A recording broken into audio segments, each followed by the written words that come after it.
Hello and welcome to the Idaho Reports podcast. I'm Logan Finney. As always, there were a lot of legislative issues that made it under the radar here at Idaho Reports before sine die, so we're diving into a few of those. In particular, we're talking about Senate Bill 1293 with Kelly Packer from the Association of Idaho Cities. Kelly, thanks for joining us. Thanks for having me, Logan. I look forward to the conversation. So this piece of legislation I'm talking with you about today is a rewrite of Idaho's annexation code.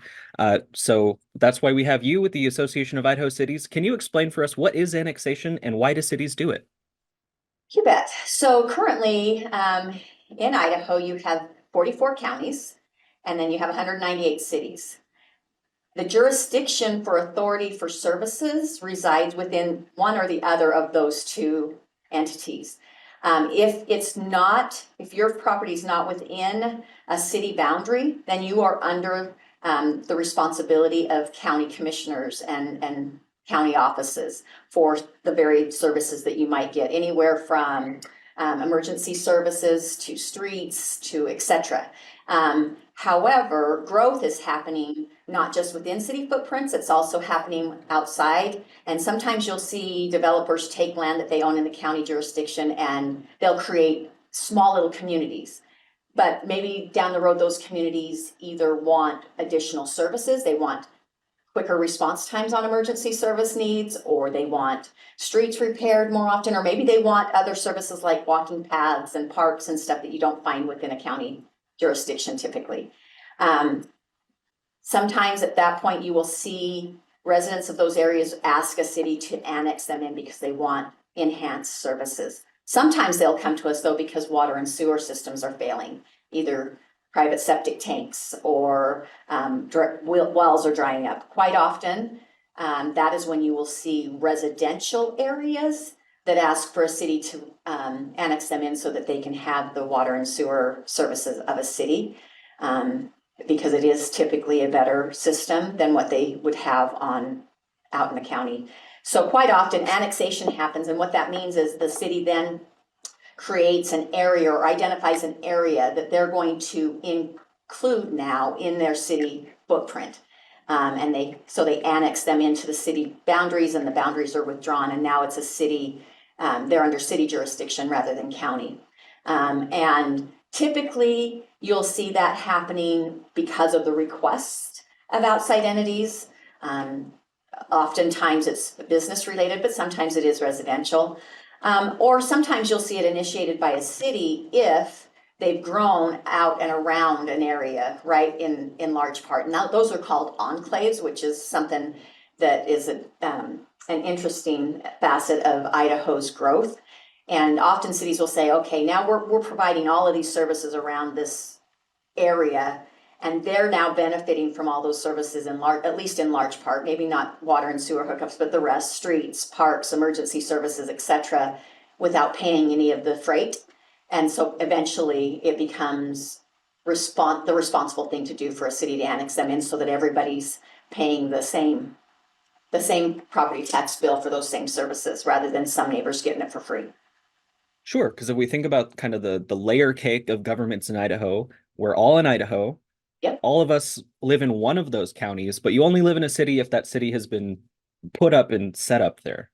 Right, and typically that's cities were designed for enhanced service needs by the people that live within a certain area. Because you have lots of towns that are still outside the city area, right, that just don't have the same enhanced services.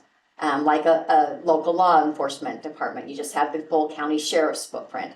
Or maybe you have a fire district, but you don't have a city fire department, right? And oftentimes the additional ones are the water and sewer hookups and systems that are much more enhanced than a private well or a private septic tank that you have to take care of yourself, etc. So cities are designed for those enhanced services that residents want, and they're going to pay a little bit more for them because everybody pays county property taxes. Only those within a city also pay city property taxes in addition to their county taxes for, again, like I said, additional benefits that they want. So now can you tell me about this piece of legislation, Senate Bill 1293 as amended? What did it do? What changes did it make to the annexation code? Well, a lot, actually. It completely repealed Idaho's current annexation code and then restored it with a much simplified framework for annexations. Currently in Idaho code, till July 1, you had 3 categories of annexation.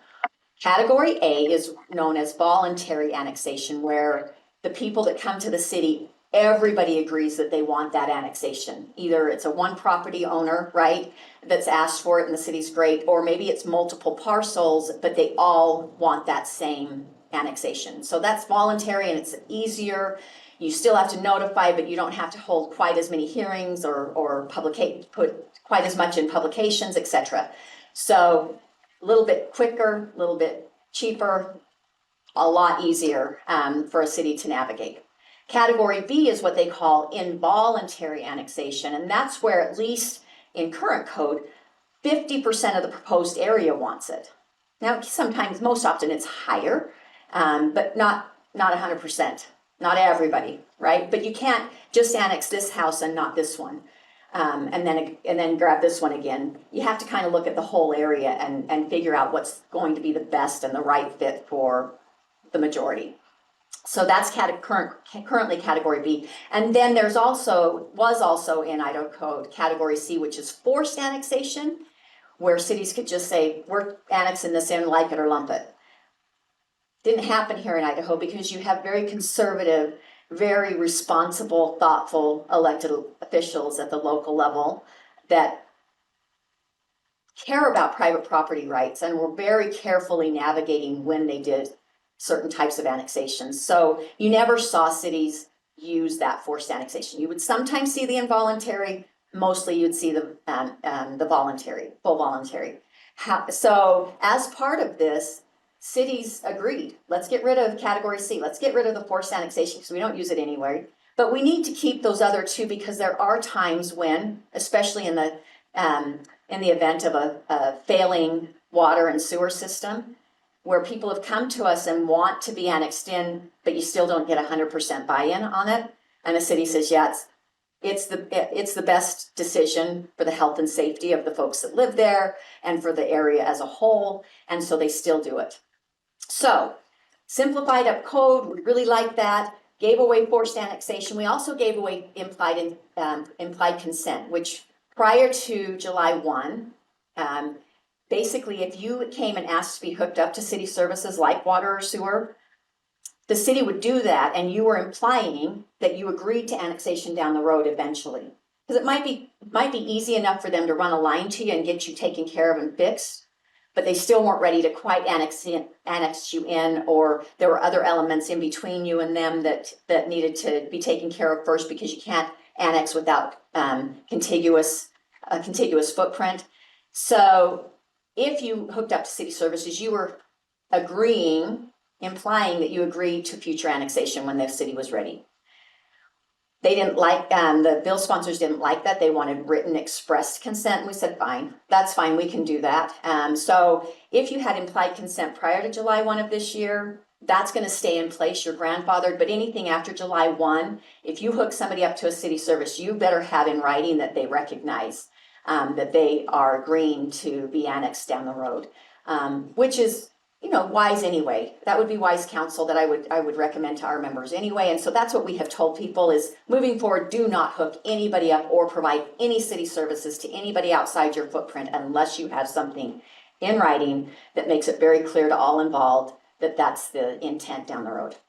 So those 2 things we were willing to concede. We worked with the bill sponsors for 4 years on the technical aspects and making sure that things were, certain protocol was maintained and that things were easier to understand without losing the ability to do certain things. However, there were 2 major policy changes that have been a hard no for us from day one, and we explained that to them. But the long and short of it is that Representative Young wouldn't budge. She said, no, I want it to be harder for cities to annex down the road. And that's clearly what's going to happen now. The 2 major changes are on page 3 of the bill. Towards the top, it deals with what we now consider to be involuntary annexations. And as you recall, that meant that at least 50% of the proposed area agreed to it, but not everybody. Mhm. Well, she added, so it's still 50% of the proposed area, but it's now and 60% of the parcels, which makes it really hard. So let's say you have two large parcels, and one parcel is even 60% and the other's 40. If they don't both agree, you're SOL. The majority parcel owner still can be told by the smaller parcel owner to pound sand if they don't want it. To make sure I'm understanding this right, so it used to be just a vote of the population, Right. but now it's both population and the geographical footprint of the real estate. Well, it used to be you had to get approval. You always had to get approval of at least 50% of the proposed area, right? So if you had two parcels and one was 60%, well, let's say they're both 50-50, let's even say, right? But it makes sense to do both. Or maybe you had the one is contiguous and the other one isn't, but the one that isn't wants it. So you have to bring in the one in order to get the other one. You would go to you'd go to that other owner and you'd say, this guy wants to be annexed in, but we need to annex your property with it. And if they didn't say yes, currently you'd still been able to do it because they both own 50% of the proposed area, right? You could still say, well, sorry, we're going to because this guy's wants to, and it makes sense, and that's where our water and sewer systems are already grown out to that edge, that boundary, whatever your case might look like, right? But now, because you have to have 50% of the proposed area and at least 60% of the number of parcels, right? Well, now you can't make that happen. Even though you have the one, you can't make it happen. But here's the example I used in testimony. I said, let's say that we have an area out in the county footprint that is 40 parcels, okay? And their wells are drying up and their septic systems are starting to fail. And you have the majority of the parcel owners come to the city and say, we'd really like to be annexed in. Let's say that the number's 32 is the number I used. That's 85%. So you've got 85% of the parcels, right, that want it. But you have to still go to the other 15% and talk to them. And let's say you go to those other 6 or 8, however many that is, 8. Maybe I did 34 and 6 because I remember 6 being my one number. Then let's say that those other 6 say no, and 2 of them are pretty big parcels. And it takes you over that 50% threshold. You have 85% of the parcels that want it, but you have less than 50% of the area proposed. And so 15% of the population now gets to tell the other 85% to pound sand. And we said, that's not fair. And they kept saying, both in the Senate sponsor and the House sponsor kept saying, this is about private property rights. And we said, you're exactly right. It's about diverging property rights. And that's what local electeds get brought to them quite often. One wants it, one doesn't. 2 or 3 want it, 2 or 3 don't. I mean, it happens all the time. And so they have to look at it holistically and say, we value here in Idaho private property rights, but we also have a community standard where we need to be able to keep these people safe from fire and health needs, crimes, whatever the case might be when it comes to emergency services. Plus, we need to maintain streets, both in good condition for travel, but also with snow and other debris. We have to keep, certain other standards have to be met. So we have to look at it on a whole and say, even though not everybody agrees, it's still overall better for the majority if we go this route, and so we're going to do it. And so, yes, some private property rights might not be happy with it, but if the majority want it and it's best for the whole, right, for the majority, shouldn't that win the day? And you've got locals looking at it very carefully. They don't just willy-nilly annex. And yet now we've tipped that scale to, instead of being fairly balanced at 50% of the proposed area, to now saying 15% in my example of property rights can tell the other 85% who also have property rights that it's a no-go. That's really problematic. And we tried to explain that, but she wouldn't budge. Representative Young would not budge on this. She said She wanted actually 2/3 of the parcels, and we got that amended down to 60%, which helps it a little bit, because the other 2/3 would have made it impossible, just like a bond or a levy that we now struggle with in some areas.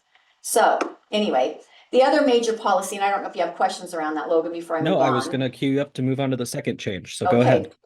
All right. The other piece was enclaves.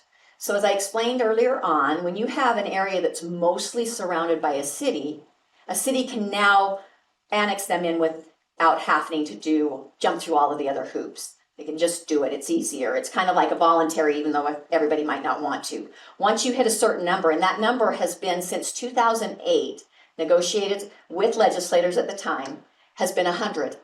And so for the last 16 years, cities in good faith have been operating under that and have been growing and moving and taking care of the demands in their communities based on the amount of massive growth that Idaho's experiencing.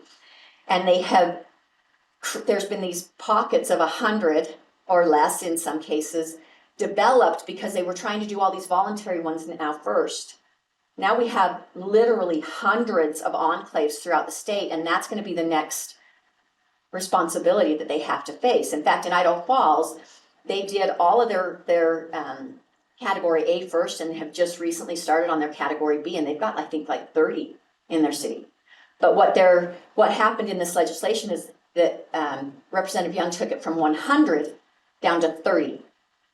So now it's going to cost the same city that has an enclave of 100, it's going to cost them 4 times as much to annex that in, or they're going to have to jump through that higher hoop of 50% and 60% of the parcels, right, in order to get it done. So it's going to cost more to do it because you're either going to have to do 30 and then 30 and then 30 and then 10, or if you're OCD like me and you want it really nice and neat, 25, 25, 25, and 25, right?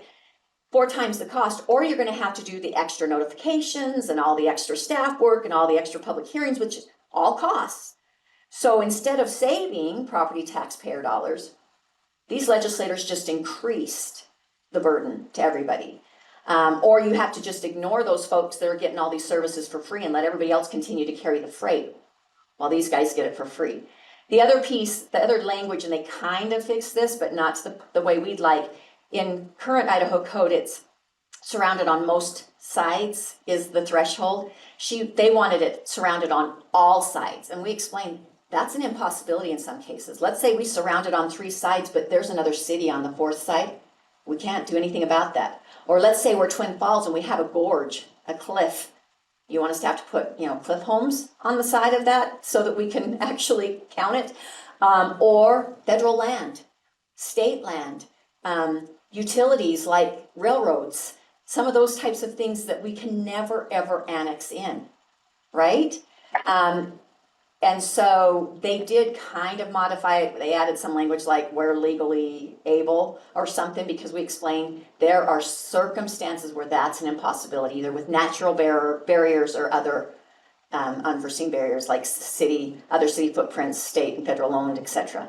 So really problematic. We like the bill for the most part because it does simplify Idaho's annexation laws, and we were fine with getting rid of the couple of things that probably weren't good policy anyway. But those 2 major policy changes are going to make it very hard moving forward for cities to do this in a cost-effective way, if at all.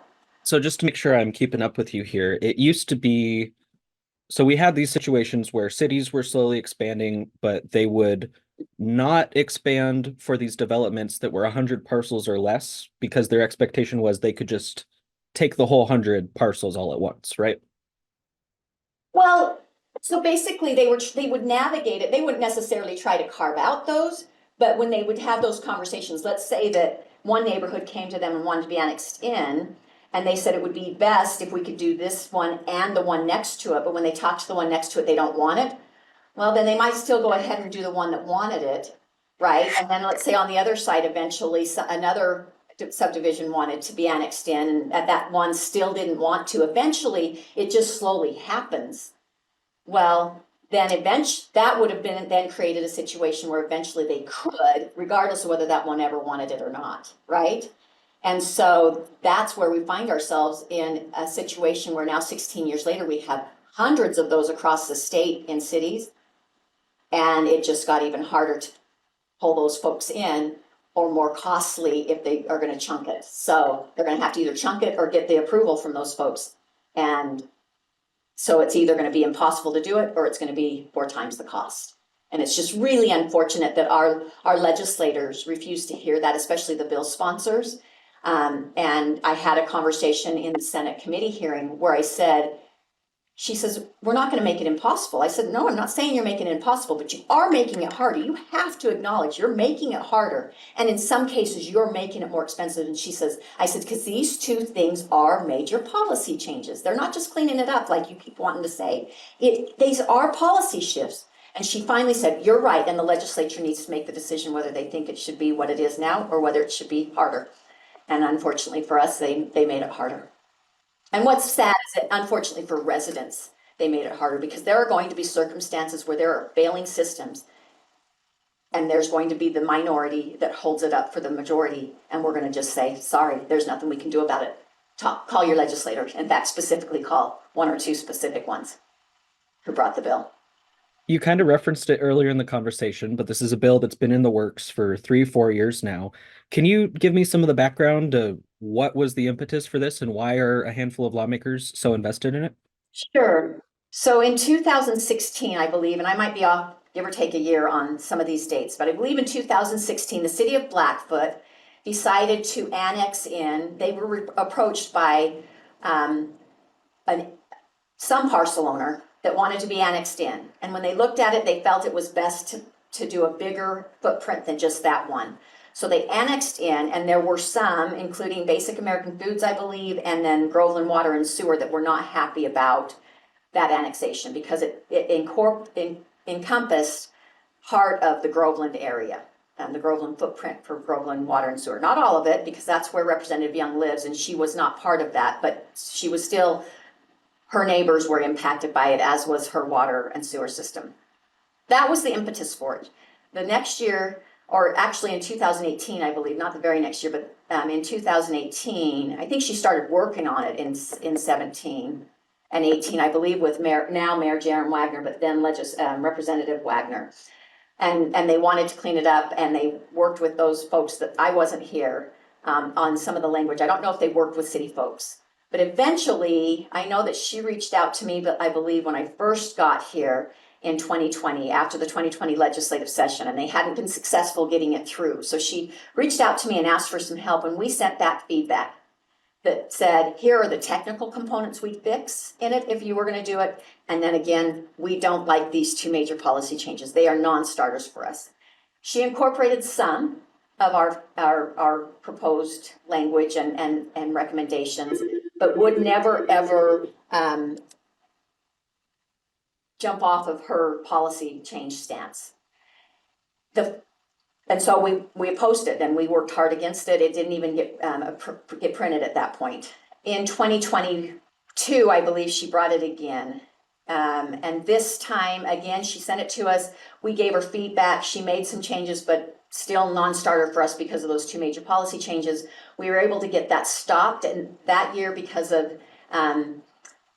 some other proposals that were coming forth, both by Representative Okonowitz and then also I think just Representative Okonowitz, and there was problems with the fact that the area of impact, which is another area of annexation law, was not being addressed appropriately for the changes that were being made in both of those. So then in 2023, we had these dueling pianos, is what they called it. We had the area of impact bill from Senator Lakey, now Senator Okonowitz's annexation bill, and then Representative Young's again, and we were able to get it stopped. This year, and again, she brought it to us, we made recommendations, but every time we've said we will oppose it as long as these 2 policy changes are in place. She wouldn't change them. Again, it came this year, and we actually got it amended twice, both in the Senate and in the House, with some things. In the Senate, it was bringing the 2/3 down to 60% and a little technical cleanup. And then in the House, it was just some technical cleanups and the language about surrounded on all sides. But the 2 major policy changes still stayed in place. So we actively opposed it throughout the session, but weren't successful for a variety of reasons. these sort of decisions, when they're made on the local level, of course, there's the logistical considerations, where your pipes run, how many people need services. But these are also political decisions that are happening, especially when they're contested or these involuntary annexations where some of the property owners don't want to be included. I think I already know the answer to this, but do you feel like the lawmakers have tipped the scales a little bit too far in favor of one group? Absolutely, absolutely. And that's what we tried to say is a couple of things, a couple points I'd like to make there, Logan. Your local elected officials, the mayors and council members in your cities, as well as the county commissioners in your county, are elected by the same group of people as elect their legislators. And I've often asked some legislators, not all, but I wish I, could ask all, did the voters get it right when they elected their legislators, but got it wrong when they elected their commissioners or their mayor and council members? Because you have legislators who are legitimately trying to solve problems brought to them by their constituents, but who are failing to recognize that the local folks are legislating in the face of those people. Unlike legislators, they are the ones on the front line. They see them in the grocery stores, they see them at church, they see them at the sports events and school activities. They are in their face the whole time they're making decisions, as well as these public hearings that they have to they can't suspend rules and not have public testimony except like the legislators can. All kinds of things. And they're being very intentional and very careful about it. And they should be partners in good policy at the state level, not somebody that you run over with state policy. And it's really unfortunate that, especially in this case.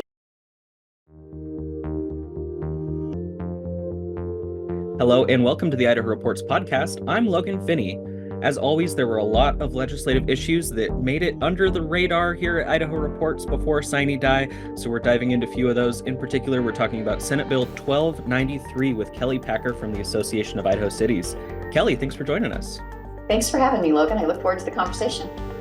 So this piece of legislation I'm talking with you about today is a rewrite of Idaho's annexation code. So that's why we have you with the Association of Idaho Cities. Can you explain for us what is annexation and why do cities do it? You bet. So currently in Idaho, you have 44 counties, and then you have 198 cities.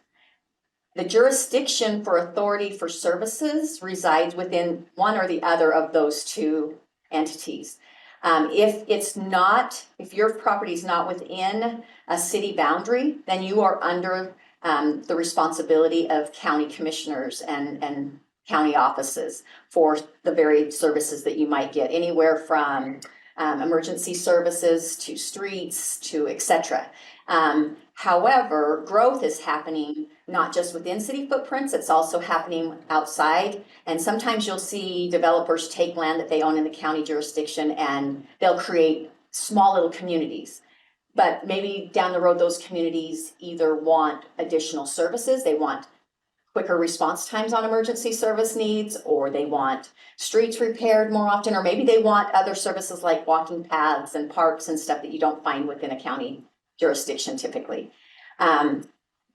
Sometimes at that point, you will see residents of those areas ask a city to annex them in because they want enhanced services. Sometimes they'll come to us though because water and sewer systems are failing, either private septic tanks or wells are drying up. Quite often, that is when you will see residential areas that ask for a city to annex them in so that they can have the water and sewer services of a city, because it is typically a better system than what they would have out in the county.